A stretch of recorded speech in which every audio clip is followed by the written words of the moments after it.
Welcome to Croke Park for the Electric Ireland All-Ireland Minor Hurling quarter-final between Kilkenny and Galway. Absolutely perfect conditions for hurling. It's warm, there's only a slight breeze and the sun is shining. Now this isn't a quarter-final in a knockout sense, because Galway essentially get a backdoor because they're not in a provincial championship, so they can lose today and still get to the semi-finals. If Kilkenny were to win today, having beaten Clare last week, they would get their spot in the last four. Aidan Taggy Fogarty, formerly of Kilkenny, is with me for this game. Aidan, you had great success as a senior, winning 8 All-Irelands, but while you did play minor, you didn't have too much success. However, that's kind of not the most important thing about this grade, is it? No, Shane. I suppose when I played minors was 99, 2000. I came on the panel the first year after a Leinster final, and we got beaten actually by Galway in a semi-final. But it was the year after we played Offaly in the first round, and we had a great minor team. If you look at it on paper now, you had likes of JJ Delaney, you had Jackie Tyrrell, you had Tommy Welch, myself, Willie Dwyer, David Herity. A great team on paper, but we actually lost the first round, and we were going for our 9th Leinster title at the time. And we were branded the worst minor team nearly coming out to Kilkenny. And what them boys, and I suppose myself, went on to win at senior grade, it just showed, I suppose, the character of the lads, but also, I suppose, what can happen from minor level. You know, when we've been playing minor, it's kind of off the cuff. You kind of sometimes not think about it because you're young. You're kind of you're kind of free flowing. You don't kind of care. But I suppose you get into that environment and you get to know the lads, and I suppose you get a bond from a young age. That's what's important. And you did grow an affinity for the Kilkenny jersey, and you grew an affinity for each other. Okay, when you're playing, and at the time, that seems like the most important thing, winning and losing. But actually what was the most important thing was those relationships on and off the park. Yeah, absolutely. Yeah. Look, when you're involved, you want to win. Of course you want to win. And as a Kilkenny minor team, you're nearly expected to win sometimes, you know, and there's pressure there.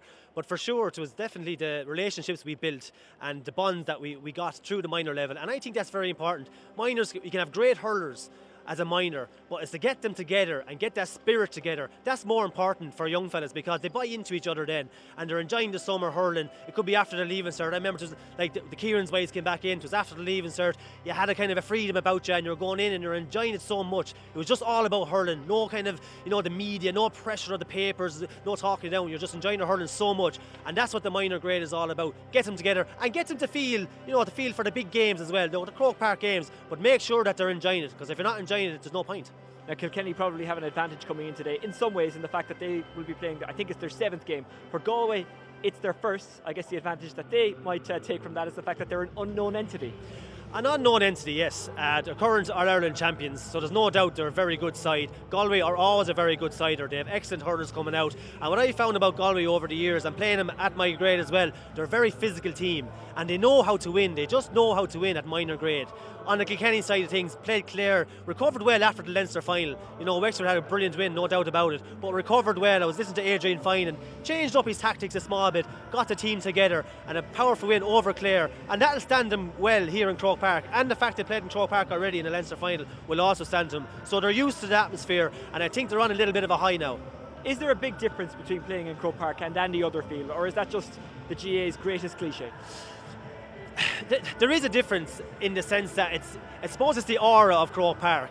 And when you're a young fella, and even look at senior level, all you want to do is play at Croke Park. But when you're on the field, it is just kind of like any other stadium, really. You know, I love Thurles myself, but Croke Park, there is an aura. I suppose when you're in Croke Park, it's your parents talking to you. It's the talk around the town that, look, my young fella is going up to Croke Park, and it's more of a dream come true. But it's all on the day, and it's about winning the match as well. For these players, this is major, and one of the major players for Kilkenny so far has been wing forward Pierce Blanchfield. He's very important for them, isn't he? Absolutely. He's playing half forward today, scored 1-3 against Clare the last day. His work rate is excellent. You know, he gets around the field, but he's good in the air as well. But I think he's very direct, and Kilkenny actually are creating goal chances. They created 6 goal chances the last day, took 3 of them. So they are creating goal chances, which is very important at minor grade, because you get a goal, it's 3 points. It's so hard to get back 3 points at minor grade. But Pierce Blanchfield at half forward is definitely key, and then Galway are going to try and man mark him as well. Should be a good game. We'll get your analysis at half-time. It is the Electric Ireland All-Ireland Minor quarter-final. It's Kilkenny against the All-Ireland champions Galway. Your commentator for this game is Marcus O'Buacla.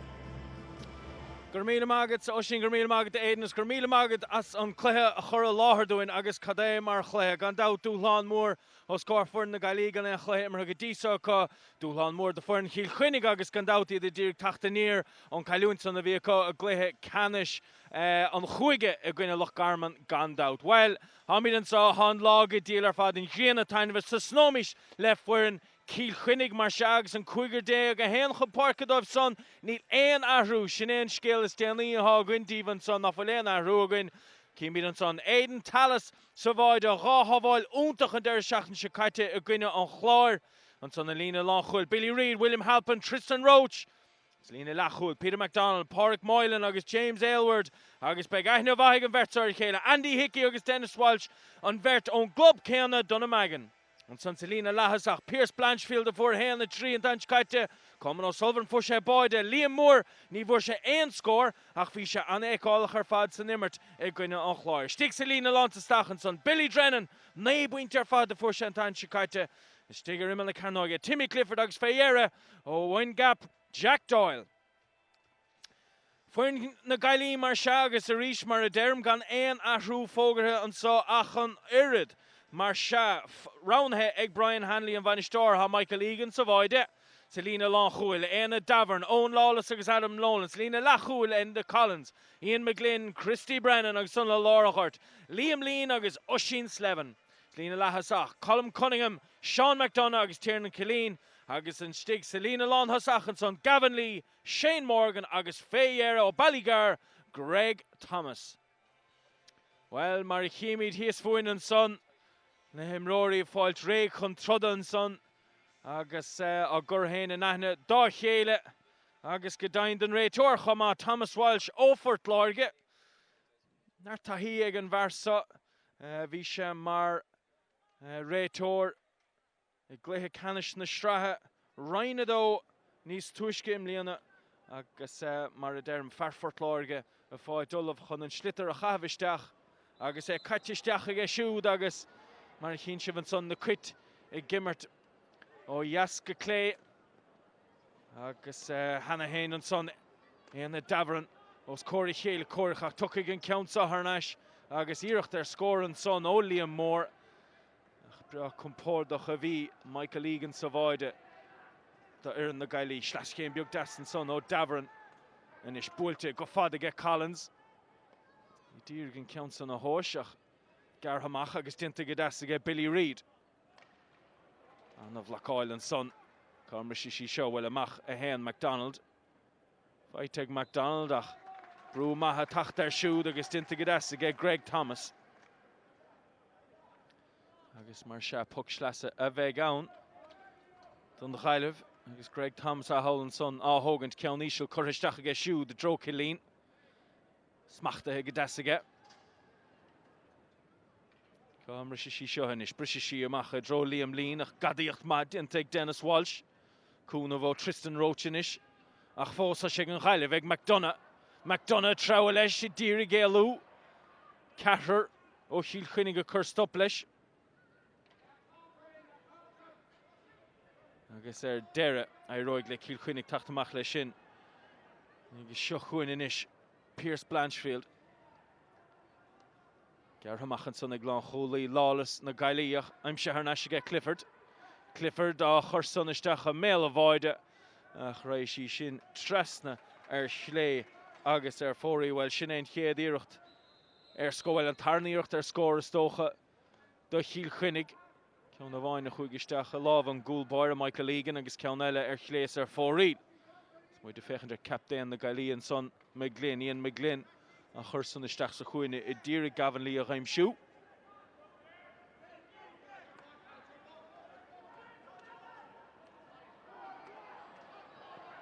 Can the Jaeger get Collins? Jack Doyle. Ceann ísisiil. Stachan sa chuine Dro Clifford. Clifford a túir Tiger Lawless ha Clifford fósamach leis. Harish Lawless an darngéach an talúna dinach. Foul ar siúd. Agus begin chéad. Puck séirugin an sa umhran ón na Páirc an Chrócaigh an adóg séite ag Thomas Walsh an réiteoir. Ríist an pass crín son isteach sa spás ó scór Timmy Clifford. agus an chuimhlinn tidir héin agus ón lálas ó Henry an Chulainn na Gaillimh mu de fechant inis Billy Drennan. Billy Drennan a crumma, Billy Drennan á bhóla agus sin puinte a bháin mar se de Billy Drennan agus de Cill Chainnigh agus níl mithe ach 3 nómatan sa a Páirc a Chrócaigh.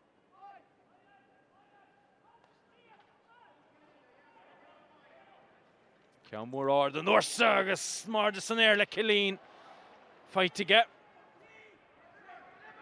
Anna bhrú ar siúd agus deire Irene le Cilleen a chuir isteach sa chuine.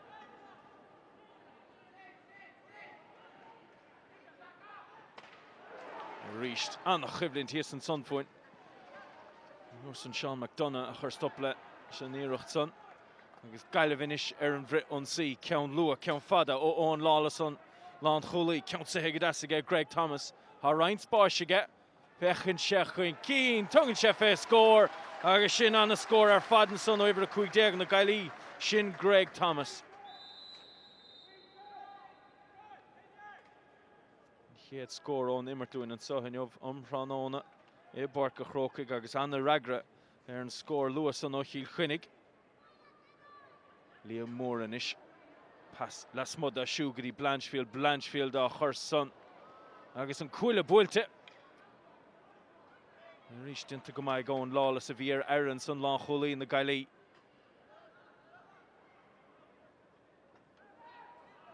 Coimmertas. Bhuachilí an íorthir deir pass láimhe ó Slevin amach go dtí Brennan, Christy Brennan. Clíhánach aon sé sin anna gháil ar fad ó Gavin Lee sa chuine roinnt spáisige. Gavin Lee a fecha chuin cín. Gavin Lee a tuairt fé scór. Gavin Lee ó droichead an chláirín. Anna scór ar fad ó Gavin Lee.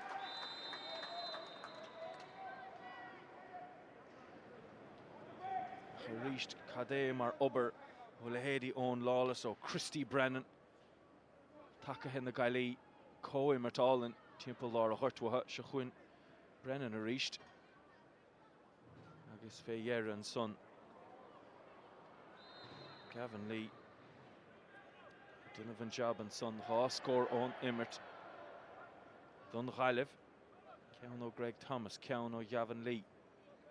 Ríise seo an chéad chluthe sa chréibh chomórtas ag Bhuachilí na Gaillimh.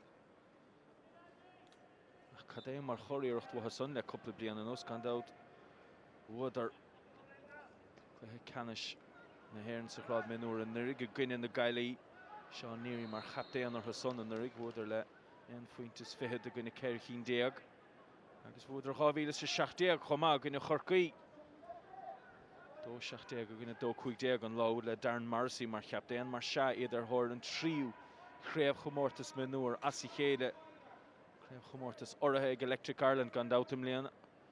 Is le coppla bliana nuas.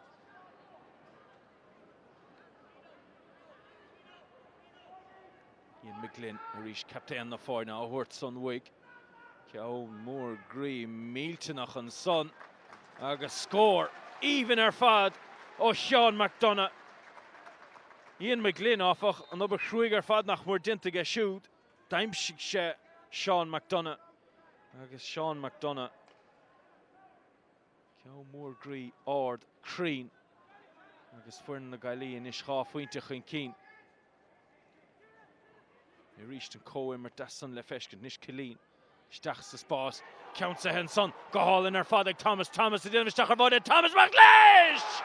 Páirc san angach gan éon tan san éair ag éidir talas sa bháide. Anna siach ar fad ag Greg Thomas. Héana héan fight inis ag fear béal átha ghartha.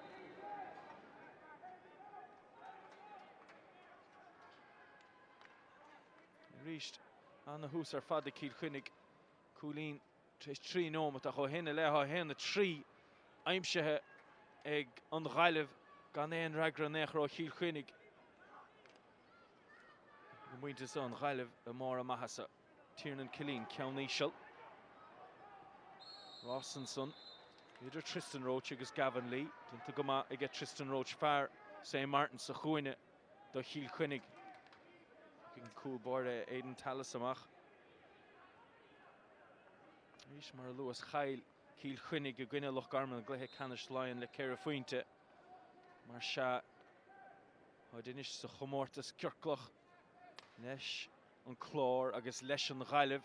Tá go gá ar na son amachas be son an son istig ag gluthe leithcheannais na hair na gine loch garman núlim nach curthe Lion agus curthe na mún gan out. Agus an tachan sé caite sa chéad cheannach son. De fechan an son wel níocht son dheis ar fóríd. Níocht son ó Tiernan Cillínach mar Lewis. Buama ag Cill Chainnigh ar an chlár an tachan sé caite 2 ceithre go gine 9 3 sé seo an tarna cluthe ag ag gís ag Cill Chainnigh is má bhuain siad in jobh. Mar a Gaillimh siad cheart am rá leor cóscórdá fiúhain cintó sé sin go meisiad istí go gluthe leithcheannais na haireann and is Harain spáis an sa agus a tuairt fé scór an son agus an count son aimsithe agus déanta go deas ar fad an son ag Coleman O'Sullivan an chéad scór ón immert do Cill Chainnigh tríis 8 nómatí ó mar sin. Sin freagra bhí atá stáil ó Cill Chainnigh an éon scór feite go le 6 nómat ó mar sin agus an achar céanna héanna 3 feite ag an Gaillimh. Cill Chainnigh a ríist ar nún saoi. Count a go húntaach ar fad istigh son is a tuairt fé scór a ríist tá O'Sullivan. Agus an Counson ar dheis is ar fóríl is ceap sé go méidir gan nach fiall ar O'Sullivan is é dír an Counson nach machtú. Ach a Raiglin ar sa Thomas Walsh an réitóir ó Fortláirge agus a ríist an hiiscint idir Michael Egan sa chúl don Gaillimh agus Liam Lean an Orson. Agus níd an chéadúir tein siad is an scíán sa Tristan Roach dinta go maithe siúd do Cill Chainnigh. And the Collins pass to a captain McGlynn.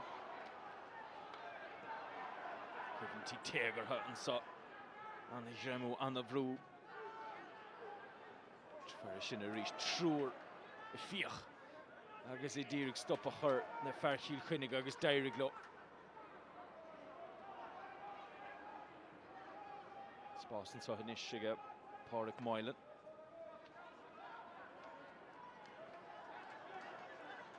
McDonough Schlaschéim beag daswig siúd an son a tuairt fé scór agus an ceann son díreach leistigh don Buster ach is leor son agus sin an tarna pointe inniu de Sean McDonough.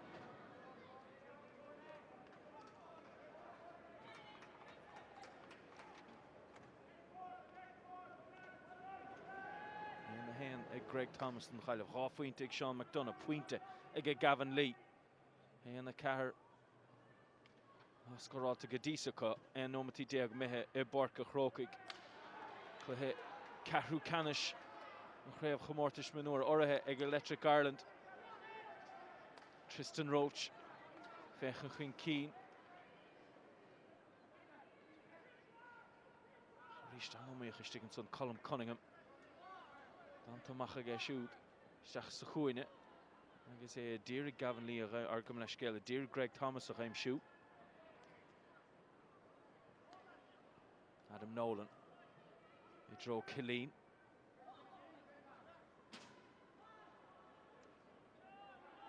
Tristan Roach trying spáis aige. Dinta go deas again son O'Sullivan a chaim siú. O'Sullivan amach leis I dír stop a chur leis Hálín. O'Sullivan fós amach leis. Agus deire feall ar O'Sullivan an adóg séite. Agus a ríist. Nart cumas ag fuireann Cill Chainnigh. Agus go maithe an treo leo. Agus córta buí Brunton son sola mar Liam Lean. Agus beidir níomh don feall ach nach go mar é sin agus tócha bé sin an tarna ceann an tríú ceann ó Liam Lean ó hús an chluithe. Agus dá bhar son Thomas Walsh an chéad dimróir istigh ina leabhláta dubh. Nis muid a féchint Billy Drennan. Pointe Wine, I'm sure ag Drennan Trish, Trí Nómata. No fox air about Hashin Homa. Far fear Chreen. Shakui Pointe Fad, the Glohi Canish Lion, the Gwyn Loch Garmin Kerry no fucking a Sira. Tachin Chikate, a Gwyn on Chlor, Shan Nae Pointe Fad. The Rish Kerry no fucking a Sira, Count Shaskakuig. Kerry on Immert. Sní smóna son and a húiler fadiga Nish Drennan Avóla son Tarna Count Marsha the Vili Drennan 3 Fuinte Nish Ege Cill Chainnigh 3 Nómtaí Deag Mehe I Páirc Chrócaigh.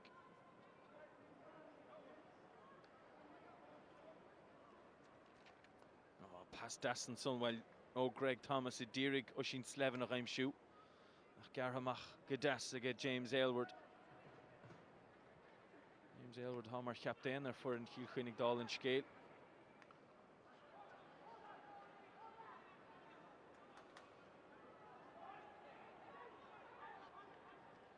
Cunningham. Ordvru a tachter shoot.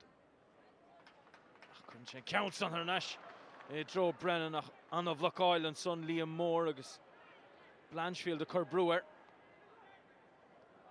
Reached Spás and saw Ege Sean McDonough. Agus an tríú puinte Marsha I'm Shag Sean McDonough.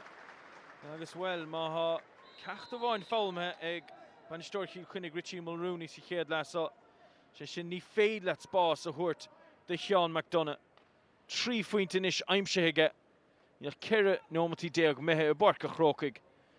Agus fear chraigán mai locha.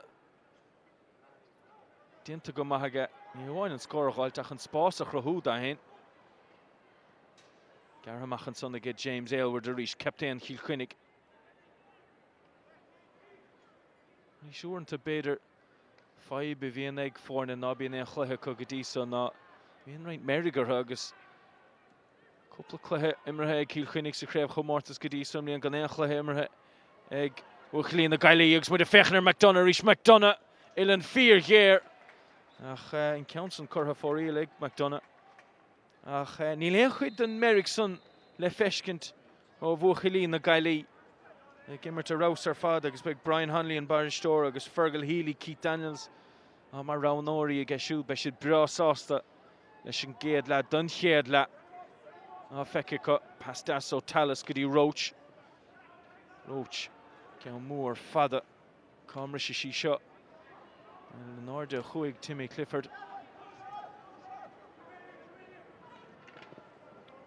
Níor leis í gháilt agus inis takathe Cill Chainnigh. Brú damanta tachtar her son. Agus tinta gáin ar fad an son agus Shane Morgan. Megan Rapinoe Marta no chuidas na leiachra churnan down na man brasásta sin skill son. Nas muid a fechan ar Oisín Slevin. Chur an íirecht son ar yeses ar fóríl. Skill all in Shane Morgan. And slitter churmach a dro. Choleka. And a hole ar fad son there. O'Norson. Liam Moore. Dara churn siad ar nas dro moilin it. Reached a score na tacht. Here for go first the lad in the Gaillimh. Meon son the Stoilem. Let Greg Thomas. Hen the hen fight take Thomas. Gadisa sa chluhe. Ach mar a derim tosa Cill Chainnigh Nílan Spás céanna á gháilteacha. Is a há ag tosa hen na Gaillimh. Cunningham, pass le stig. Agus an ceann mór grí eile an son. Ach ceann son ar chléas ar fóríl. Greg Thomas an Orson sin Kerry Keane inis ar fóríl. Do bhuachilí na Gaillimh. Muid a fechint ar Aidan Tallis. Cúbáir Cill Chainnigh ó Lisdowney. Nach bháil ar fad ó Enda Collins. Agus an son an pass. A dro Liam Lean. Harnash Sidro McGlynn. McGlynn, Count Ishel, Count Crean. Agus Ryan Sposh and son. Agus Thomas Fisher Dierig. Shane Morgan a Raim Shoe. He's Drochian Wig Shoot. Who defended in Isher Liam Lean. It's son good to go. Here Morgan and Counson. Chur Idro McDonough. Agus Dere.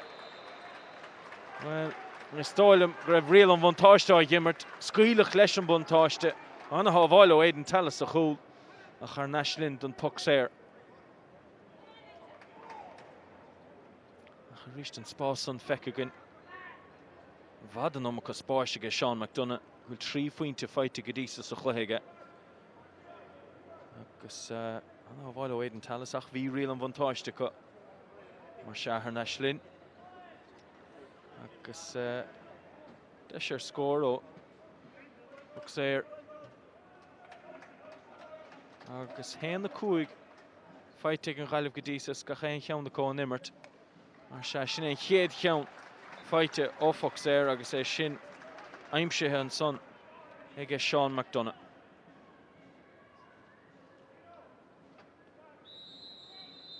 I know Mateag Mehe I Páirc Chrócaigh. We go ahead Ceathrú Ceannais Mionúr or Egg Electric Ireland. And Lewis O'Chainnigh has come out as Kirklach a high gesture 3 year and Gaillimh on Chlór agus Cill Chainnigh.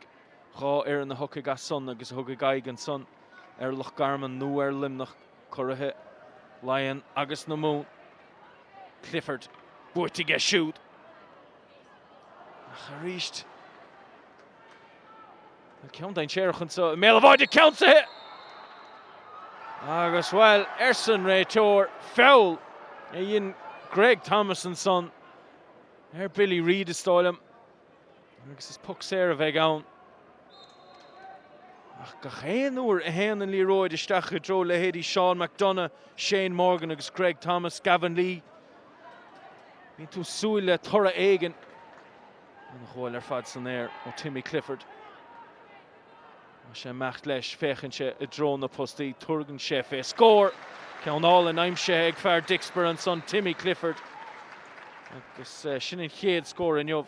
Do Timmy Clifford tresh fehinoma to Páirc Chrócaigh.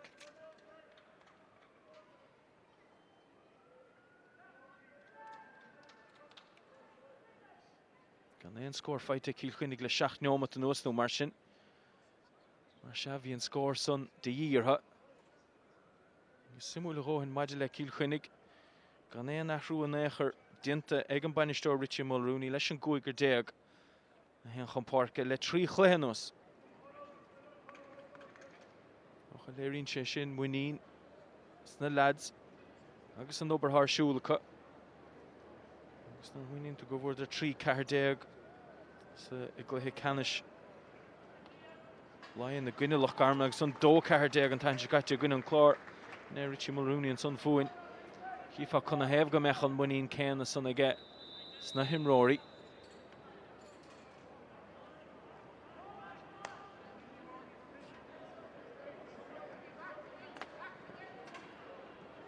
Clifford. Scale Clifford ever Cardega Rom Shoe the Hasha. Mehemach agus mo temple on hurt. Well droch hit him and son. Hit a shrewer. Agus stole him Gurbe Adam Nolan agus Ian McGlynn on Gaillimh. A chuig an orge. Agus is Dakar Yeshkin taken buinte so Keha Shinte o Cill Chainnigh.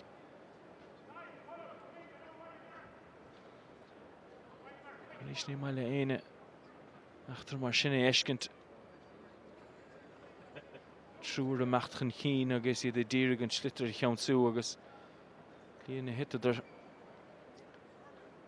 Kimid and son kan out far einrochen son nader ik bin gansi Chrócaigh have get fechan nogur suhantas Cill Chainnigh haar ach kan out slote o Cill Chainnigh Tachtesteach Diag negus the Chrócaigh Chrócaigh ní Ceannais agus an son gan out líise Chrócaigh hybrid orin Sna Cluiche Ceathrú Ceannais a chréibh chomórtas sínseireach.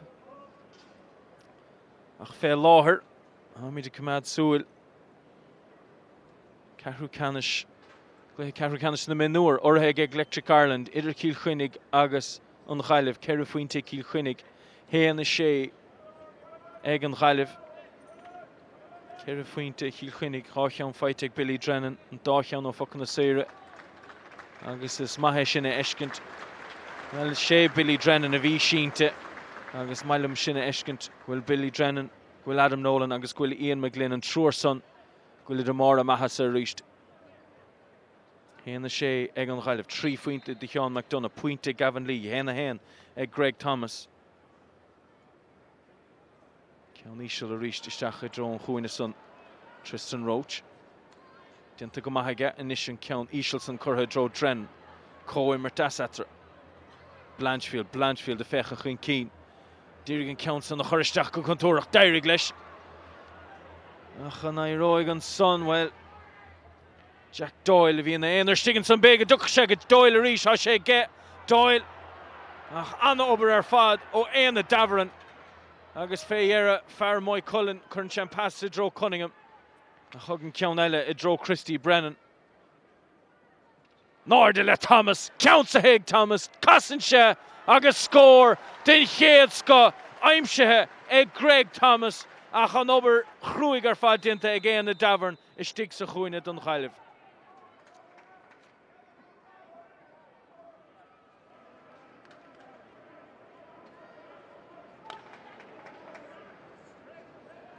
Cúig nómad go leanú mar sin go lehama an so a Páirc a Chrócaigh. Héana dóin is aimse ag Greg Thomas. Do Gaillimh. Ceann sé an son ag McDonough an bharsa daint séar a sé Macleish. Agus sásta. Scór eile chailta hain. Anna obair ar fad ó Sean McDonough.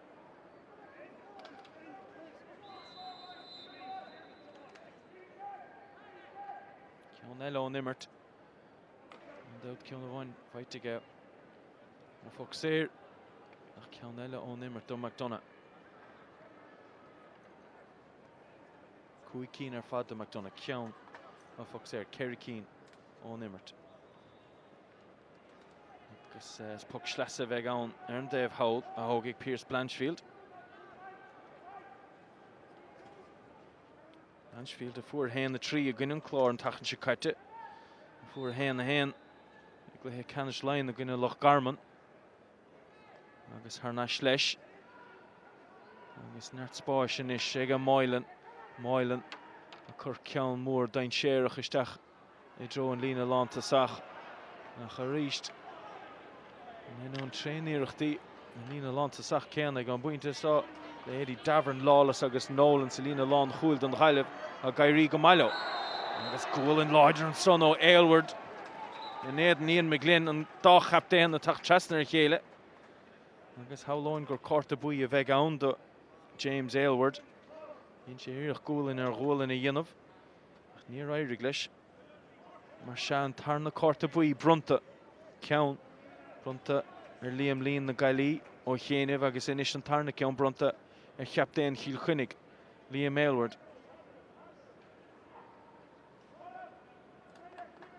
Agus loch takeíochta Cill Chainnigh com a búrthortha. Is muidir dridir mé dro lehama faras per 7 pointe ag buachlín na Gailí.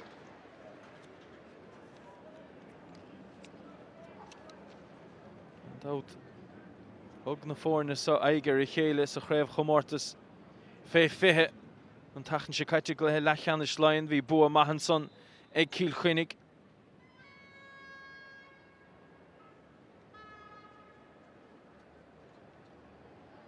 Dé go gine héanana 15 go bheann an lásan. Ceann íseal. I ríist iad a dírig Greg Thomas a chaim siú.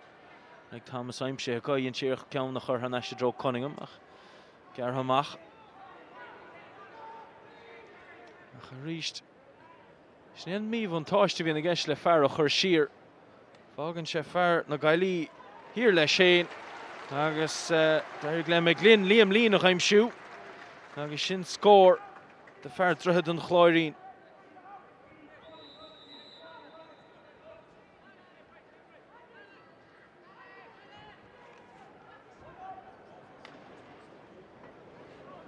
Fada le talas sa chúl de Cill Chainnigh an a chháil san éir ó Davran. Agus an son Davran a chur son amach. Gydí McDonough inis ceann mór ord. I drog sa sin ceann ige Pártasan angach ige Greg Thomas agus hán versa I duinmh scris. Dó a dó inis se haimse ag Greg Thomas agus níl le hama siste fósagan. An the chléir fad immerthe ag Greg Thomas I stig sa chuine. Ní hamháin go cluiche má ó himmar deige Thomas a tacticí na Gaillimh ha siad á hágan tí stig a méil a bhaide leis héin. Agus a rís mar luas ó chéanamh tosathe na Gaillimh a gaimsú an spás is á gaimsú a bhadró urist agus mid féhan sanna Clifford sciranse ag an nóma cinúnach. Búil to get Cilleen. Agus well, foul and son. William helping the tach trasna air Greg Thomas. Agus an vertica díru isteach ar an slitter. Agus Shane Morgan hogan counts any down go back fog a shit. Stuart Sean McDonough and counts a quick fin to fight to Gadisa Egg McDonough. Count the vine of Oxair Kerry Keane on Nimmert.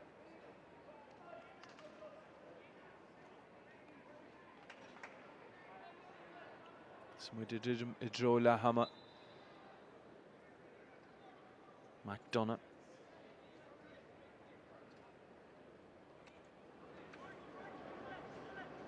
McDonough, a crummer. Stiel Semuel again, Schlitter an the Hongert of Roig. And Haction Denta. Agus need and Heador Achanerid and the scorer Fadwig. Agus big 3-0 at the Cuite of Gwyn and so ag Dera and Headla. Agus Maastricht ag Buchalín na Gaillimh and Gluthe Gadisa. Dennis Walsh, the Cill Chainnigh. Tiergan counts on the Churhanash. It draw Clifford. Agus and counts on Hernash. It draw MacDonald. MacDonald a Hamoint agus score even and son. On Lachuli yes Cill Chainnigh Peter MacDonald. Agus vi shin. Tastoi wa go géir imish le hama. Ríist a sé feice gine baistíocha bhfuil neart skill agus talan ag an bhuireann sa ach takeithe na Gaillimh Maastricht de Cogadísa agus feall Kinton son Adam Nolan na tach trasnar Holman O'Sullivan agus a ríist í lom go léon cheist ná go run faoi I'm going to run for a quarter bui and so. I guess I reached quarter bui and son Adam Nolan. Fjall Anna hinny cooler fad. I guess Coleman O'Sullivan and Dinvish Dacher void. Kimi dinish Ken Kinnet. Yennig Cill Chainnigh and so a Durhishid fe void. I guess Feyera on pointe token son. Agus tóca go slacht for ege Billy Drennan vi cuigar an líne don Gaillimh níor mór an spáis an. Agus Drennan sásta an pointe ach lacha sin gá pointe is feite go tappa griimiis le hama.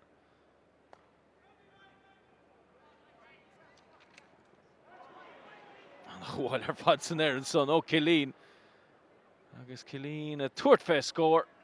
Ach cur her yes sir foríl ege Cilleen cuicín mar se foríl a chana skill ar Fadwig.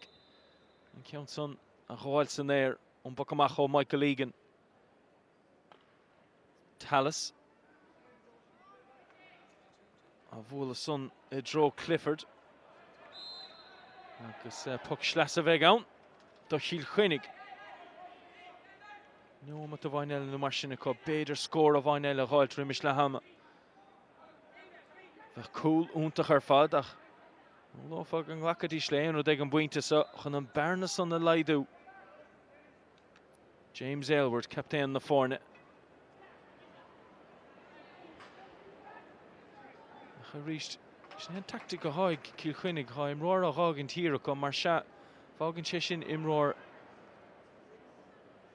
here don Gaillimh a Gánaí agus haid a hall dakar an slitter chur tefhir da nó Clíhánach agus ag an buinte sa mar der máistecht ag fuir na Gaillimh Pascalton son I dro Blanchfield a trid agus é díirge gáiltearnas ach feall dar leis an réiteoir agus well han tríno mat immerthe nisisegin ag deire an chéad lesa á láfa gur be seo béidir an puck deirig is muid a féchant ar Ian McGlynn na siúl saoil an dew an éachar is chun éibh go meach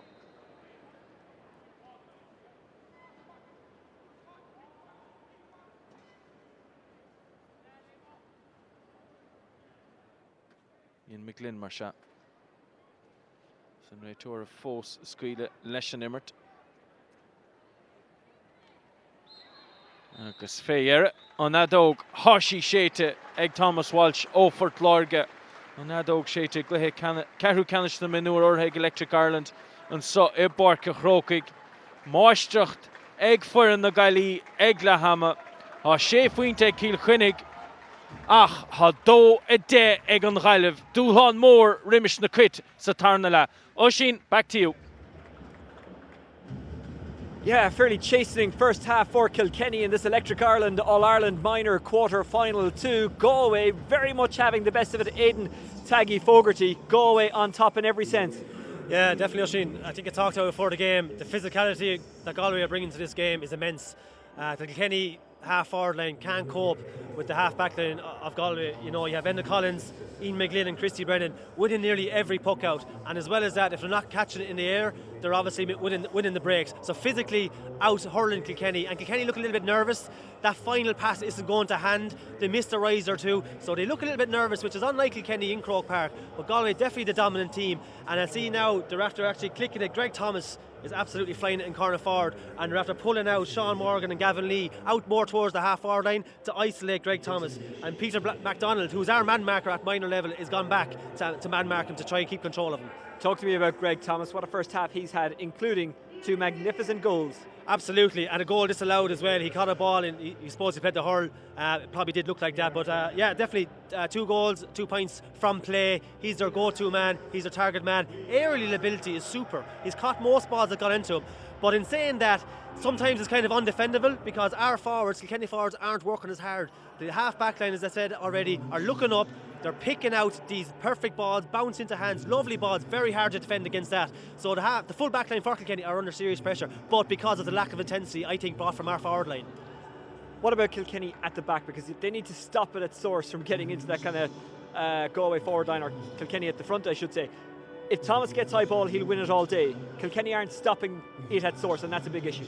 Massive issue, yeah. Look, they're targeting Greg Thomas now because he's on fire. He scored 2 goals already. They have to stop it at source. And like we talked about Pierce Blanchfield already, they're actually man marking him because on the puck outs, Colin Cunningham and Tiernan Killeen are pulling back from the Galway half back line and covering right back for the half forwards and then getting up the field. And our half forwards aren't winning ball, but I wouldn't mind not winning ball. They're not working hard enough. They're not getting in their faces, and physically they're not up to the pace of it at the minute yet. You know, our best player all year has been Billy Drennan. Hasn't touched the ball. 3 threes in the first half, and only 3 from our forwards in general. Not good enough.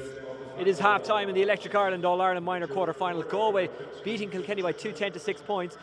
Look, I mean, Kilkenny haven't functioned well, but Galway have been immense, haven't they? Super. It's like men against boys there, Rushing. We were just talking there before it started.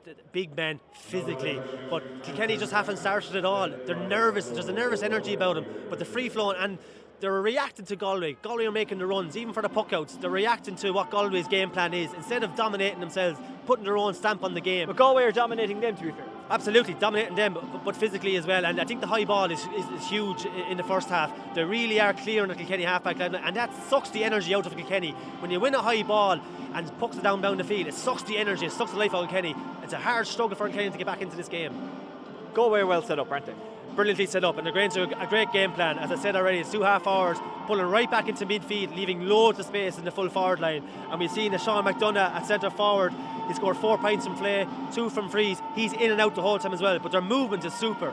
It's like, I suppose, if you look at Limerick, they're playing to their same style, half hours pucking back in, and they're switching the ball across perfectly for the likes of Greg Thomas and Gavin Lee to run onto. Very hard to defend against. And it's amazing to think that Kilkenny have had a lot of competitive games and Galway haven't coming into this. You would think it was the other way around. Absolutely. Like, you'd think Galway are actually the fresher looking team. Their touch is brilliant, their catching is superb, and their game plan is brilliant. Kilkenny, for all the games they've played, they're missing the rise, the final pass isn't going to hand, and it's kind of sucking the life out of them, and there's no real directness with them. You know, they're just kind of hitting hope shots, and I think maybe even for their own puckouts we're getting dominated, so maybe our puckouts maybe go short, try go through the lines, because something's going to have to change, and Adrian Finan has a big job in his hands now.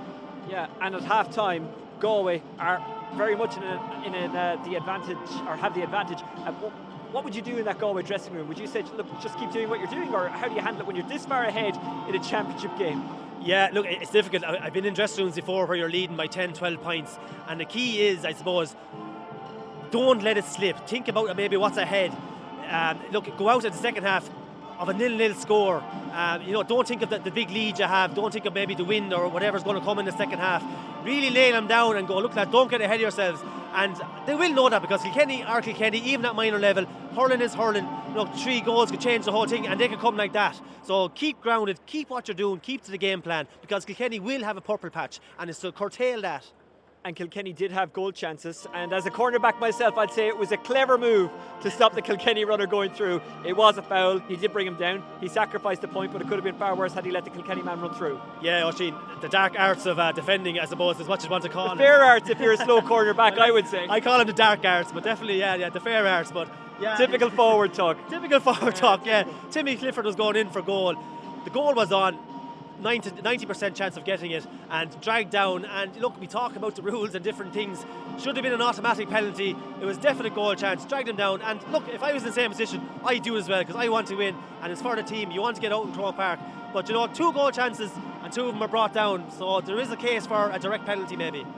Let's talk about the senior games, because there is a double header of quarter-finals here today in Croke Park a little bit later. The first one is Cork against Kilkenny. This is a really, really, really difficult one to call, isn't it?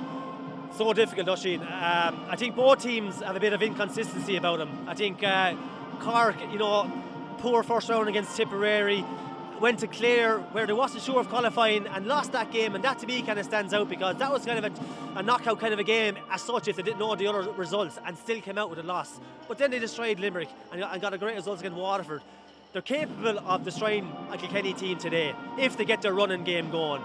I think from a Kilkenny's perspective, we haven't fired at all cylinders. We're relying on TJ a lot, and Adrian Mullen to a lesser extent, but he's after coming to the fore a small bit.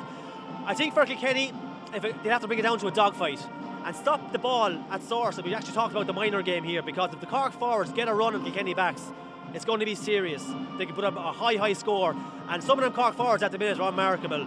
Cadigan, Horgan, unmarkable to get a good quality of ball. So I think, and Brian Cody would definitely have talked about this, we talked about it through the years ourselves, that stop it at source. Our forwards, the scores will come, don't mind about the scores, but get in their faces, get the hooks, get the block, don't let them look up, don't play it through the lines. That's the only chance that Kilkenny have of winning this game, if they bring it to a dogfight. If it's open and free flowing, Cork have a better chance. And they have to use the ball a lot better than they did against Wexford, because they had the possession, they had the chances, they had the work rate. What they didn't have was ball use. Absolutely, and composure on the ball, which is so unlike a Kilkenny team. Like the last 10 minutes, they could have drew that game easily. Conor Forty went to put the ball across for a goal, the free that TJ took, just small things, and that's a bit of nervous energy. And I think myself they took Wexford for granted in that Leinster final, because they were going for goals fierce early, and they're trying to put them away early.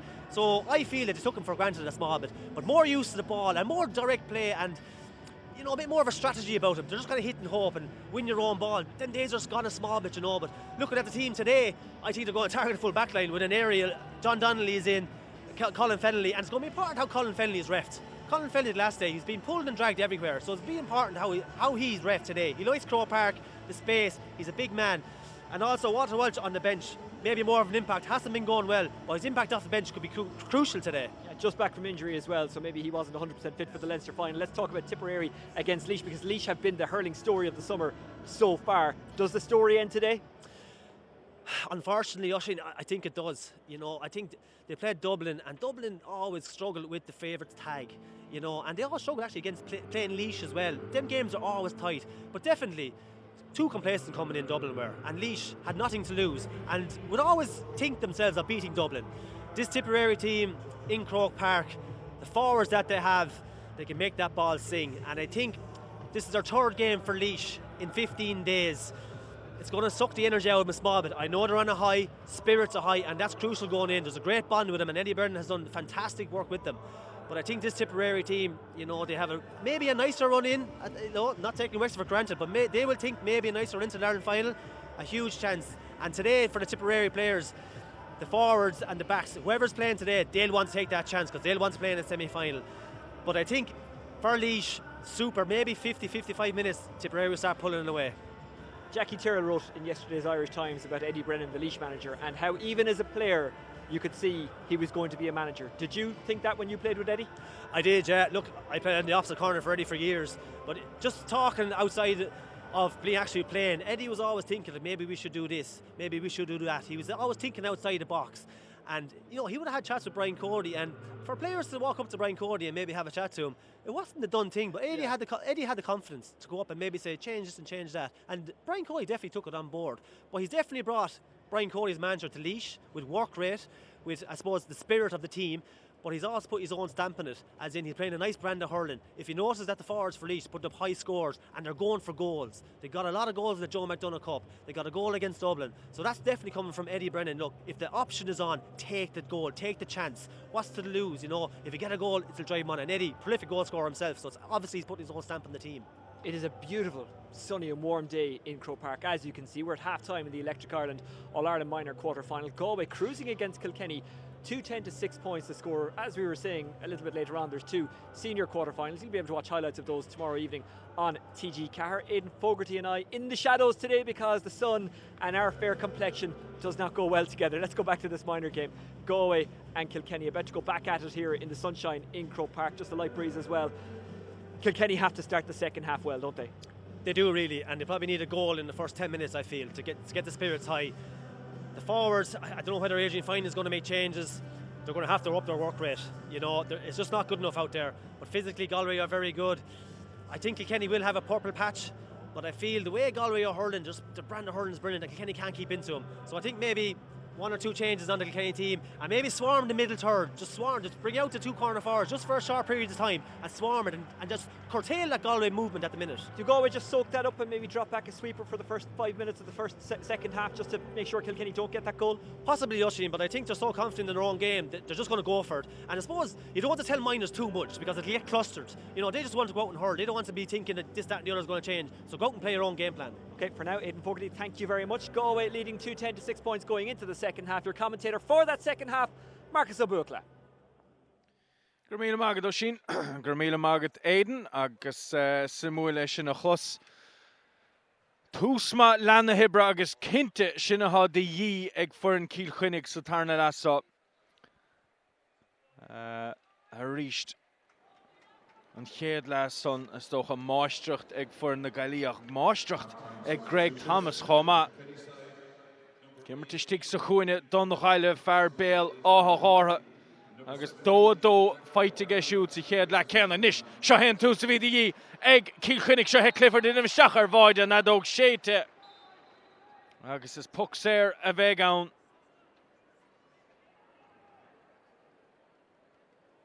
Muidir féchant ar an réiteoir an leabhrán na motha ríistige agus is dóilm man cainte le Colm Cunningham agus sin an dara anim ón Gaillimh miheisteach I leabhar nótaí an réiteoire. Mar se Drennan á ghardach agus Drennan sásta an puinte a ghlacha agus sin ceiricín inis aimsethe ag Billy Drennan ga chéin cheannacha son ó focan na sire ach anna chrín ar fad a há Drennan agus dinta go maithaige agus sin an tús a bhí dí ag Cill Chainnigh Blanchfield inis ní bhór sé an spás i chéad le há Ryan Spáis fight ige sa tarna le agus sin é an scill agus an talent a há ag fear Craig na Mana anna faointe ar fad ag Pierce Blanchfield rá faointe ag tús an tarna le de Cill Chainnigh. Gan an dew néchar ar Michael Egan sa bhaide inis don Gaillimh. agus dá bhéta Cill Chainnigh níos mó dá sanna dheiscint ó Blanchfield agus na himróí na tosaile sa tarna le sin duinmhisteach ar bhaide seo chuin anna díad cadé mar hábháil ó Egan agus a teachtrasar Egan thoise fós ann agus báirtas an angachan son is táilm well ó liver a hochtéagar Rome siútás anna dí atá gceist is Ian Byrne atá gceist agus go dain son go géim Zach Bay Hammond chomá a má ar an ngort do Cill Chainnigh bert anna dí takisteach ag le hama ach cinnte Ian Byrne is an coolan son Ian Byrne ó Glenmore. Well, bhí éidir fógatí a lorug cool ag tús an tarna le do Cill Chainnigh. Ha hena dó aimsithe ag tús an tarna le. Cadé mar hús ó Cill Chainnigh an barnas an leidathe go chuig faointe. Úntach ar fad. Agus cóirlaigh sin is seo chur ar chúlbáire na Gaillimh Michael Egan a capachan tagal. Agus a raiglinn a ríisteach mar a derm túsúntach leis an tarna le ó Cill Chainnigh. Níor bha coach sé faointe ag le hama ha héana hochtan is aimsecha leis stig do gá nómat sa tarna le. Egan le ceann mór gríomh fada. Féin slitar an son. Tá Zach Bay Hammond anna dí tháinig isteach ag le hama. Agus Stoim go dúchaigh Drennan amachcha an ceansa ó thógant agus seo chuain Billy Drennan ar Gaillimh. Ceir a faointin is aimsé go díosa I guess a chluthe. All in scale Ian Byrne fuair sé pointe sa chluthe canis ag gcoinne Loch Garman Drennan ceann mór grí agus tucha a nail bhaide agus well sin an dain séir do chúlbáire má stoppen tú slitter Harrison Drasnán agus má hagann sí isteach a méal a bhaide hí trúr a feitheamh ó Éireann Cill Chainnigh nach an táilis an Gaillimh ná raigh le ceachtarcha an slitter san a gháilt peisce le seo chuain miglinn captéan na fórne freigra éigen a tastáil ón Gaillimh agus I roi beidir le Enda Collins an ceann san a gháilt ach feall ó Enda Collins. Well, bhí éidir fógartí a cainte ag le hama fé beidir nervís a choras de Éireann Cill Chainnigh agus an Gaillimh ag gimmart le níos mó rithim agus sin ar fad le feiscint sa chéad le ach sa tarna le so ten scéal go nervís san ar fad mithe Cill Chainnigh a bhad níos crinne a bhad níos fearr agus Drennan is seo bhula son níos ísle agus ar fór riil. Well, fíor anmh go géann tú Drennan a chur éon cheann amú go chéon cheann búite go crín I go díosa inniuh. Agus an tá dearcan son le Christy Brennan an le chúlaí ar chléad an Gaillimh. Agus éon greibh se as an imirt peisce le a raiglinn a raigle McDonagh a raigle an Gaillimh seo chuain McDonagh ha Cunningham in a haunta. Fós amach leis sin is pass las má go dro Killeen agus Killeen Tiernan Killeen scór aimsithe ag eisciúd an chéad cheann do Killeen sa chluithe sa go díosa agus bhí an freigra son a tastáil ón Gaillimh. Ha bearn na fós etar a sé faointe ach a ríist freigra éigen chun stop a chur le máistreacht Cill Chainnigh ag tús an tarna le sa. Dianta go deasa go Blanchfield agus sin aimsithe acu. In gá scór an is ag tús an tarna le do Fierce Blanchfield fear nach bhacamar nach mór sa chéad le ach gofuil gá faointe aimsithe ag tús an tarna le. Rís Blanchfield cuma le scéal a fuair a héan na trí a gine an chláir tá se caite fuair a héan na héan a gine Loch Garman a gluthe canis Lion ha gá faointe in is aimsithe I Páirc a Chrócaigh a gluthe Ceathrú Ceannais na héireann orthe ag Electric Ireland agus muid a féchan dinis ar Bay Hammond a trá leis a Bay Hammond fós amach leis cadé se mar ruair ó cadé mar sin mar chadaíocht agus mar obair agus mar choiríocht ó éana dabhrann. Bhí sé sin a rás ar fad ó fear bhaid Cullen a tháinig trasna ar bé Hammond agus a chur stop le ruúthar den chéad sco. Ach más féidir an séúint ar fad a thuairt a bé Hammond chafa ardmhola chomá a thuairt de éana davern is an obaríonn sé siú tach trasnar. Dúir sé sin ruúthar son ó bé Hammond ardú críos ardú mamna eile do bhuachalaí Cill Chainnigh trabhail leis Liam Moore gar hamach ige McGlynn. Is é dírig an ceansan na chur a dro Greg Thomas a há take amach fé an ngort agus é dírig an slitter son a gháilt. Cluiche is a gunn cinnte.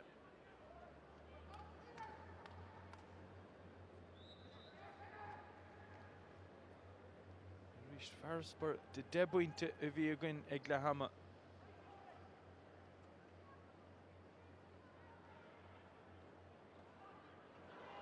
Chana hachta níor ar fad ó bhuachalaí Cill Chainnigh ag tús an tarna le sa agus scór eile. Aim sé Ian Byrne. Sin héana an is há feite ag fear Glenmore ó tháinig sé isteach ag le hama. Anna tionchar ag Ian Byrne ar an gluthe. Thomas a gcuine Roach. Buaiteige Roach. Anta go maithaige.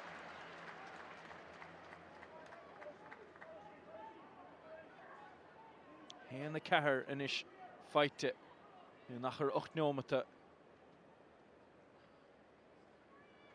Ag a bhuachalaí Cill Chainnigh. Fech ar an gúlbáire Aidan Tallis chun an ceansa a thógant. Tallis á bhuala son go háard. Is cámara sí. Well, ha sí sin ceansathe go hálinn ar fad aige Doyle. Ha Doyle fás amach leis. Doyle le pass láimhe all in trasta. Oh, bait is an angach. Cad é mar siach. Cad é mar fas láimhe. Ha dó a héan feite ag Ian Byrne ó le hama. Agus cred enú ná cred han Byrne san leidathe go puinte. Ach a rís cad é mar glickas chomá an pass láimhe trasna I dro Byrne. A bhíon na éonar agus an scuilte le orchar. As níor bhéon deis an echraig Michael Egan sa bhaide don Gaillimh an ceansa na stop. Inis deis an sa ó Slevin, Oisín Slevin. A chan ceansan curthar fóríl aige séicín inis ar fóríl don Gaillimh. Agus a ríist éan fógartí a cainteag le hama agus beidir úna ar an míchrinnas a eiscint ó Cill Chainnigh sa chéad le. Nair bhís a Chrócaigh beidir. Páirc a Chrócaigh a Chrócaigh beidir. An ócáid a Chrócaigh beidir. Ach ní léon chuid a néchar da son a Chrócaigh inis. Is muid a féchant ar bé Hammond I dírig an ceansan a chur trasna. Agus a chur trasna dro Clifford a gar hamachacha. A sé fós ón áfach. Killeen. Harnas sé dro Collins. Collins inis sé dírig Morgan a chaim siú. Ach a ríist an míchrinnas. A bhí le feiscint in nimmert Cill Chainnigh sa chéad le. Tá sé le feiscint in nimmert na Gaillimh sa tarna le. As inis muid a féchan ar Oisín Slevin a fágan na Páirce. Agus Alex Connery a tachtasteach an áitiúd. Fear na sár séalaigh.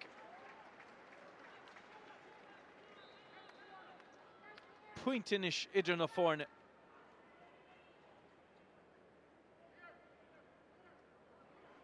Dó a cethir scóráilta ag bhuachalaí Cill Chainnigh le dénómata nuas ó hús an tarna le anna tionchar ag bert onna dí Zach Bay Hammond agus Ian Byrne go háirithe.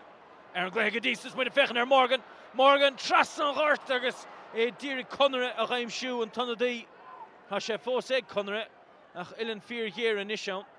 Mar se chuann sé an ceansan Harnas sé dro Lee. Gavin Lee a fuair puinte sa chéad le. Tá puinte eile feitiige inis sa tarna le dhá puinte ar fad. Agus an fearspur son méadathe go dhá puinte inis don Gaillimh.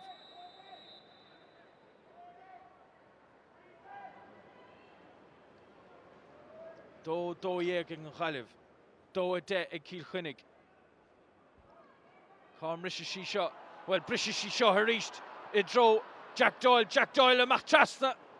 An bhlach Oiler fád ige Collins ach tucha sé harnáiste dro Doyle ar ríist. Agus curtha sé siúd an ceann I dro is Doyle an Blanchfield ach blacálta go maith ar ríist ige tacathe na Gaillimh. De sé scór an son ó Blanchfield ach ceann curtha ar fóríl ige siúd. Gá ceann fight ige ó chéanamh. Ceann curtha ar fóríl in isige. Céirí chin ar fad ar fóríl de Cill Chainnigh.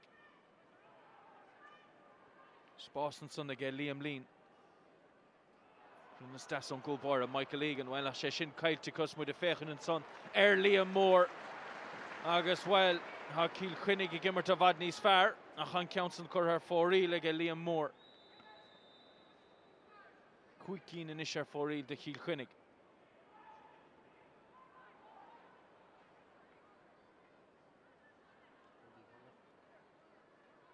Halpin. Pass live at Cody Bay Hammond.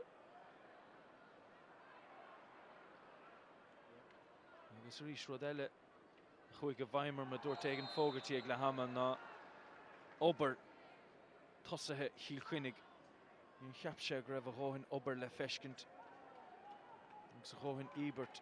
Well, is cinnte ní féidir sin a rá fuchas a tarna le. Gimmert a bhad níos fearr. Agus I dígan bháilte chun troda.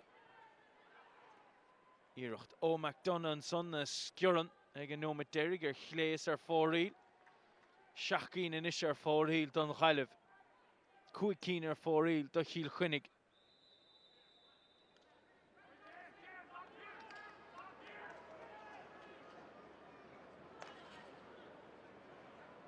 Aidan Tallis ceann brea Crean an son. Hit MacDonald ag an nóid cinún ach Conradh aimse ag é siúd. Conradh a fechan chun cín, Conradh a tuairt fé scór ach an ceann sleáunthe a chlé is ar fóríl. Mí an son le Peter MacDonald an lechúlaí ar dheis do Cill Chainnigh fearr Thomastown. Scior se dit an slitterwig agus níos má spáis beidir ag Conradh ná mar a cheap se. Ceann son na brise I dro Blanchfield ach caiiltige. Sé feite ag Moore.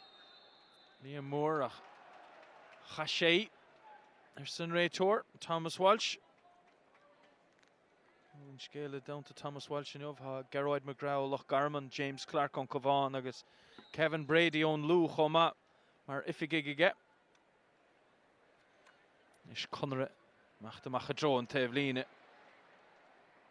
Tinta gadasa ga Roach agus an son pass Crean. It's Calm Rishishi shot and Brishishi amach a dro enda Collins. Cool of a halt to get shoot or Adam Nolan. And Roland and son Páirc Moylan. Sé sínte agus Shane Morgan a tachta dírig Golan eile huirta agus é sínte. McDonagh a crumma McDonagh foul ar siúd a cheappas ach a Raiglin agus puc sleas a bheith ann do Cill Chainnigh.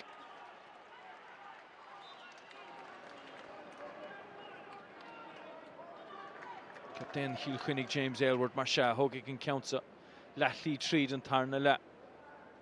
Dhá faointe atra an Ferrisburgh son fós ag an Gaillimh. Bhí 10 buinte atra ag le hama áfach. An na hachta níor ar fad os na cuit. Aylward mar se ceann íseal. Fight ige Cunningham ó mucha céim na Bader. Fight ar neis ige Blanchfield. Gúsáid de bhróid Calm Rishishi seo Brishishi a dro McGlynn, captain na Gaillimh.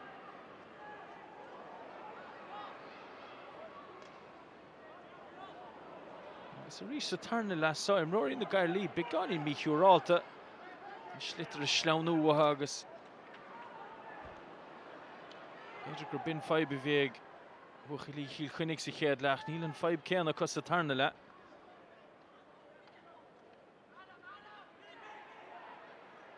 Billy Drennan, Ryan Sposh again, is Billy Drennan Fosa Machlesh. Dinta go maig Adam Nolan. Ach Gainane and son don Gaillimh. Agus Nart Sposh and ish. Agus Glanta ag a Páirc Moylan Far Dixborough and Nardilo. Titan Shishin a draw more, ha Ryan Sposh and ish ag Liam Moore a Tuirtfe score, Liam Moore a Fulton score. And Head score in Yov de Liam Moore. Agus an Barna son Leidhe a Richt. Ni Laterach Puinte.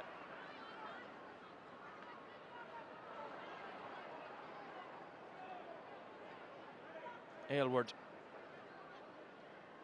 Goody Bay Hammond. Pass Sliva Wig shoot. Goody Clifford Fechin Shechin Keen. Clifford a Tuirtfe score. Shin score. Moore. Cree. Milton Creen. Kea Chréidecha. Ha Cill Chainnigh Cho score. Tre Shach Nomadi Deag Satarna Lassa. Vider Deb Buinte Tefira Glahama. Tachtanir. Dochrete.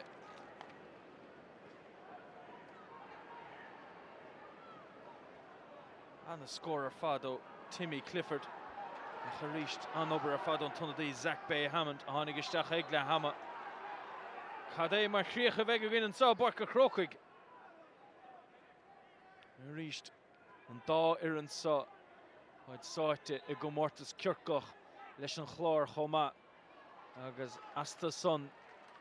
Took a Gra Iran the Hurigaig. Limnach. Agus Loch Garman. A Glehe Lachanish. Crev Chomortis Mionúr na Heron. Bhui Cill Chainnigh an Glár. Do Cahar Deag a gwyn a Noid a 3 Deag an Tachan Chicate. Marsha a Chríochnaí an Cluiche Cho score. It's lower son the Cill Chainnigh na Bouty Lachanish a Rihint. Ach gan doubt, my Rian Loy of Wochint, well, Thoracana. It's lower son Dov Choma. Gan doubt Turig an Gaillimh an son Aiger an Chlár an Tachan Shachuin.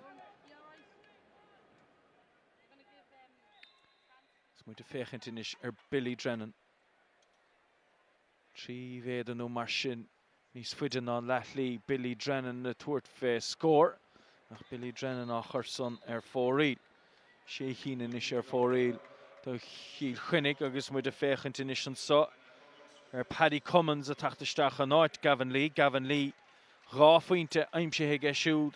Sochla hege disa. Ach Ross Ritte, agus Paddy Cummins o Ghortínse Guire takistach. Agus Reis siúd an arc Billy Reid and son Sachuine. Billy Reid. Onjlan Moore. The Cill Chainnigh. Count say go Hollins in there and so I get Greg Thomas of Vadney's Cunis at Tarnala.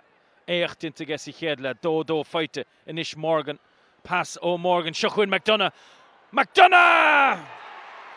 Well, truer a bhí beidir begun in Cuin sa Tarnala so Thomas Morgan agus McDonough. Ach Críoch even fad Sean McDonough.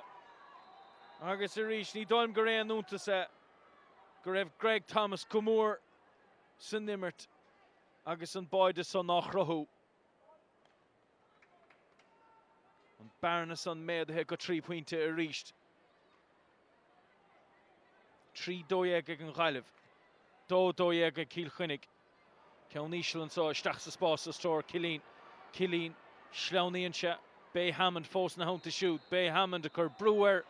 Rialan van táiste ge mar se na dóg séite. Agus is deise bheith ann. Do Sean McDonough a ríiste hólófa. Ach a rís Greg Thomas á tréise bheith chó ciúin sa Tarnala so. I churnain Vilán an Bharceanna. Cill Chainnigh I gimmert a Vadney's fear. Ach rís sin chéadúr doing Greg Thomas I eiscint. Bhuaig sin Counson Passadro Morgan agus. Idir Hain agus Morgan Dairiglo an Farsoch aimsú Sean McDonough. Agus Sean McDonough in isise Tuirtaigh. Ar na postaí. An chéadúr ó focs sa Tarnala so gá cheann. Faite go ó focs si chéad le. Sin tóistige agus tóiste go maithaige.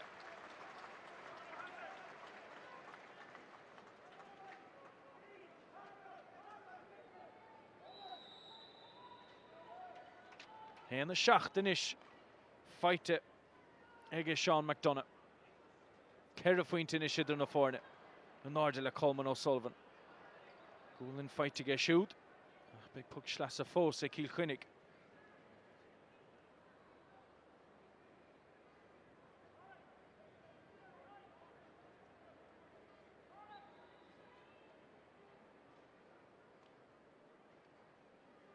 Counts a ige Destin son. Christian Devlina agus well, real one táiste foul. Dínach stigan son.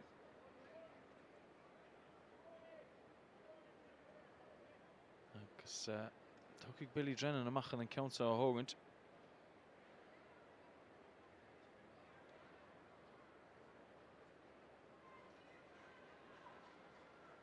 Drennan Marsha.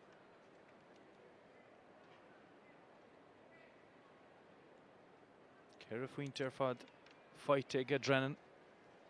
Trí chinsa chéad le, counts sa tarna le. Drennan a crumma a bhóla go híseal in an dhéar ach dinta go rasaige. Trí faointe atara a ríist.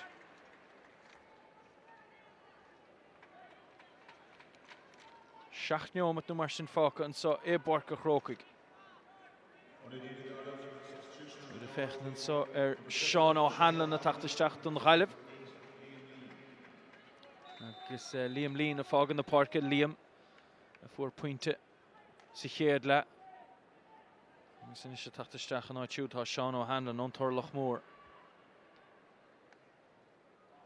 Christy Brennan cad é mar fasmhaigh siúd. Agus a fechant an náde agus a bhéir an náde sa spéir ón tonna daí Alex Connery.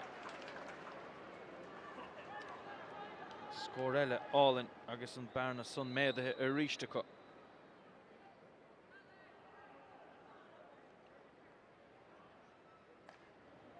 Ceithre faointe atara. Shane O'Maca le fáca an sa Páirc a Chrócaigh. Anna obair ó Connery a fuair an scór san ó chéanamh. Passage ó Nolan. Agus Harrison Devlinas muid a fechan an son Ryan Howley.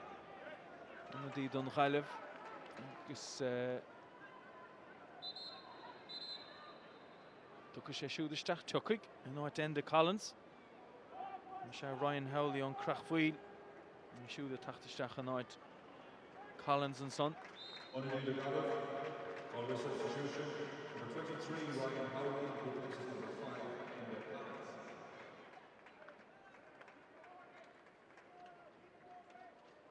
Aylward Marshad de Cill Chainnigh. An obair fad an son. Dinta go deas go Doyle. A chur a dro Clifford Berta Dírig tach Trasner siúd. Agus deire ón lálas a hagan Trasner lán cholín na Gaillimh. Agus tuigim go raibh neart cunsbáide maid leis an gárta dómh. Agus Mickey Hart go áirithe gan a bheith ó hásta féin gárta dómh céanna an deir seachna seo agus á cháin agus sin ar fad. Ach sin ceanna so dí a feice gon inis féghó. Adam Nolan sa chéad lead an Gaillimh agus inis ón lálas sa tarna lead an Gaillimh. Fellin is sinnecúla gan éoníireacht an éair an slitar a gháilt, tar an ghéon siad imráir á Cill Chainnigh chun talún. Agus, brunú carta buí an son ach ríist carta dómh hálófa ar pinos níos déine é sin. Péisce leis muid a féchant ar nachtar son agus áflé an scór son aimse ag Drennan an bearna leidathe ríis go trí faointe. Inta go maith bé Hammond a gine Thomas. Se chuoine ríiste Zach bé Hammond ó Thomastown.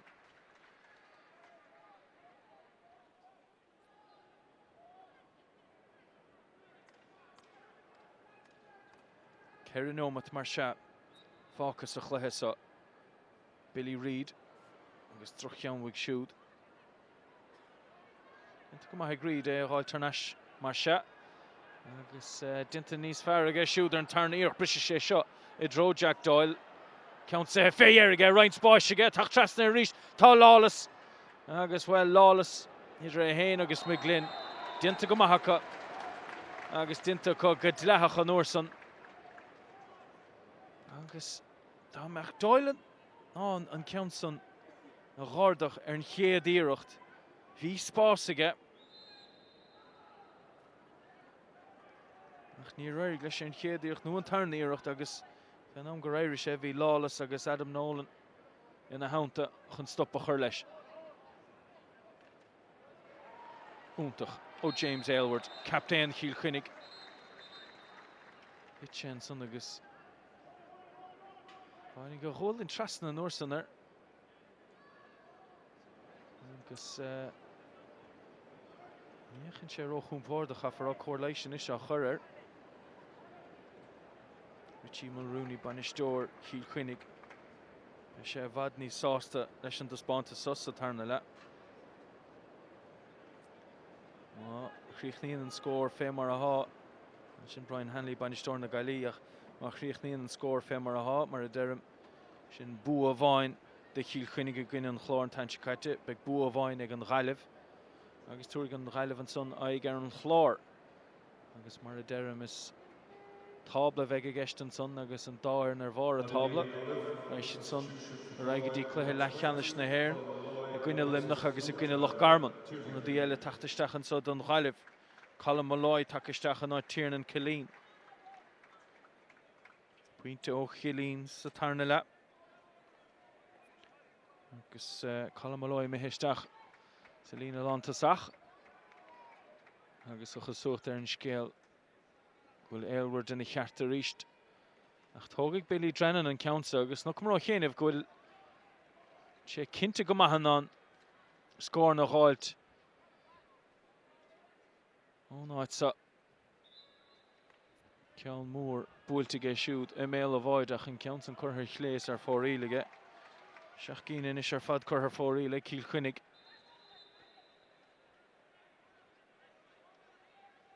An dí tachtasteach Cill Chainnigh an sos gur Brandon Wheeler a thucaigh isteach agus é siúd a tachtasteach an náid Jack Doyle.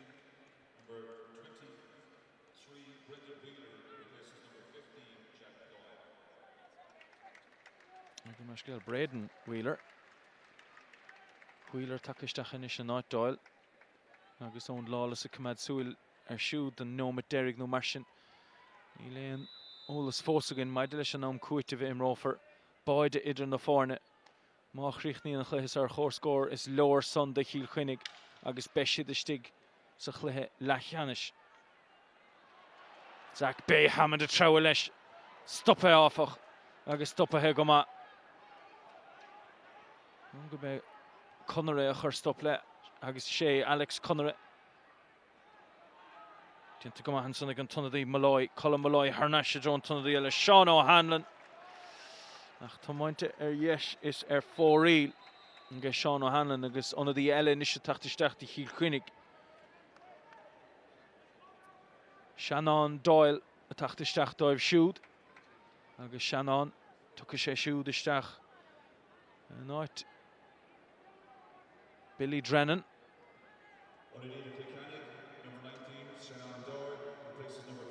Shannon Doyle a gimmeríonn leis na black and whites.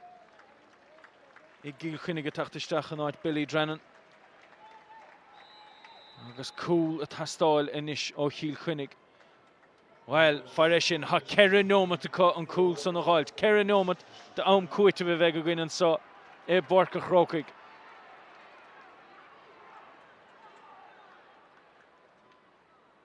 Carmra sí seo.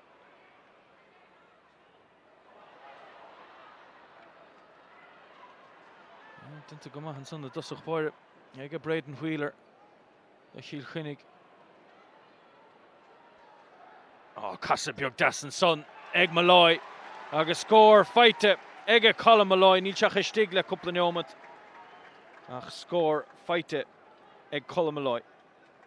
Ceir a faointe in Ceathrú. 3 nómad ag Cill Chainnigh. Buite ag a Aidan Tallis. Éilíonn sé sin ó imróirí Cill Chainnigh, ní éilíonn sé ó Owen Lawless. Nolan.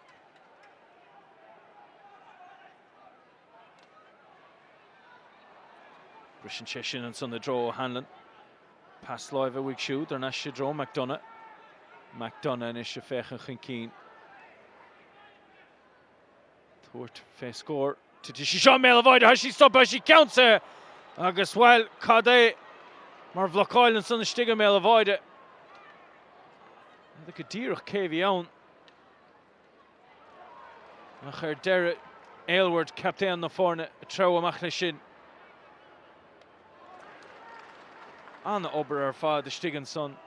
Olina Lawn Chul Cill Chainnigh. Agus Gaillimh stronger by William Halpin and Lawn Chuli. Achar stop leshin. Nish with the fechinter Yeshel and son. Agus han scores on Imshe.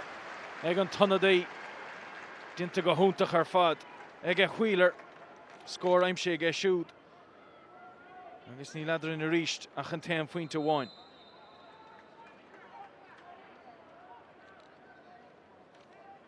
Cháneo Matfaka Barca Chrócaigh. Nig Cluiche Ceathrú Ceannais Mionúr. Idir Cill Chainnigh. Agus an Gaillimh. Which is in there. Gahal in her fad. Ega Thomas. Curhan Ashige shoot. Idro Connor. Agus an Tarna score. Fight it. O'Hanish Eshtach. Ega Alex Connor.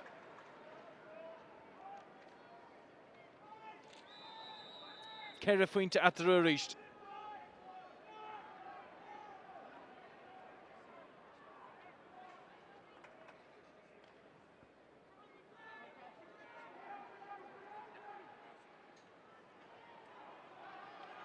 Shin Buite get Clifford. Now Clifford the Mech de Stacha Melavoide. Tuggin Shane counts on Wig. Passella Clihanach. Garhamach again McGlynn. Hashe Fosaka. Shuquin Clifford. Clifford. Chassavoide. Well, Lider and Cool Boyre. Agus and Coile. Is Soem Garairig le Egan Agus and Coile. And counts on the Chmada Mach. On the Yerch der Fado. Timmy Clifford. Agus Imroro Cill Chainnigh Sheenton son. Cadé mar Havail. Oh, Michael Egan. Agus well, now Cuitive Biognach Stig. Kernometer Fad the Fogriachach. Corlaisha Horror Imroro Cill Chainnigh Spoon Agus Gadain Imroro on Gaillimh Choma. Pierce Blanchfield Imroro Cill Chainnigh. Agus Ian McGlynn captain the Gaillimh Vishin to Choma. Well, Caddy in the Cill Chainnigh and so Billy Drennan, if he had togen the puck in the series, or who's a Neil Sherringort, ha Kerry Fuinte the Varna Attra, how Lofa, Gugurishid and Council a male avoid it, Irach der void a halt, as well as Stolem Gul Corla fight it, Ege Ian Byrne on Puinte a Glaka, ha Doa hand fight against Varsogadisa. Agus ha do I'm Shehenishiga Agus well reached a go hex and tachten Shachuin ha Ross Ritinish the Cill Chainnigh or heaven Comortis Kirklach so Voder Gunn Chlor and Tanchkaja Halader in Yov a Gunn and Gali Marsha Kaishid of Fainach Agus Suilich Mader and Gleh Idernal Gaillimh and Chlor and Tanchchuin Agus Asson Nosigan I'm sure and make Cill Chainnigh a Tortaig Limnach Nulach Garman. Maar een score Derrigan sa Barc and Chrócaigh. Na Cill Chainnigh do a Shadeg. Gaillimh 3 Shadeg. Oisín, despite their best efforts, they come up just shy. But what a second half we had. Well, that was a bit of a belter in the second half. Kilkenny came back, but Aidan Fogarty, it wasn't enough. I think it's fair to say the better team won. Yeah, definitely, Oisín. The better team won in the day. I think Galway in the first half really won in the first half. Kilkenny let them get too many scores. You know, they scored 2-10, I think, in the first half, the 6 points. Too much to allow, too much to come back. In fairness to Kilkenny, they came out in the second half. We talked about work rate from the forwards. You could see it a mile off. Whatever they talked about in the dressing room made the difference. Adrian Fine, I think, just told them, get out there, boys, and up that work rate. Get a fight into you, and did that. And really put it to Galway. And they got a great start. You know, they got 2 goals to changes as well. Because Ian Byrne came on, scored 2 goals and a point from play. So massive changes as well, but just left too much to do in the first half. But Galway showed how good a team they are, because when Kilkenny stepped up, when Kilkenny challenged them, Galway rose to that challenge. Absolutely, yeah. Kilkenny for me were the better team in the first 15 minutes. But I think the clincher was really Sean McDonough. He got a goal there in the 20th minute, and that really killed off the game and sucked the life out of Kilkenny, and it's just a step too far for him, really. Galway are looking good now, aren't they? They'll go on and play Clare next. Yeah, looking very sharp. They had their game in Croke Park, played very well. They're a physical side, their brand of hurling is nice, and they'll be very confident. In saying that, they were definitely reliant on Sean McDonough and Greg Thomas. Even in the second half, everything went through them again. So they still have things to work on, but definitely happy with that performance. And for Kilkenny, it is now a waiting game. Galway have opened up their Electric Ireland All-Ireland minor hurling campaign with the win here in quarter-final 2, as it's a round-robin kind of system. They've beaten Kilkenny 3-16 to 2-16. My thanks to Aidan Taggy Fogarty for joining us today, and to you for watching. Don't forget, you can check out highlights of this and all the other Gaelic Games action over the weekend on TG Cahir on Monday night on GAA 2019. Until then, goodbye.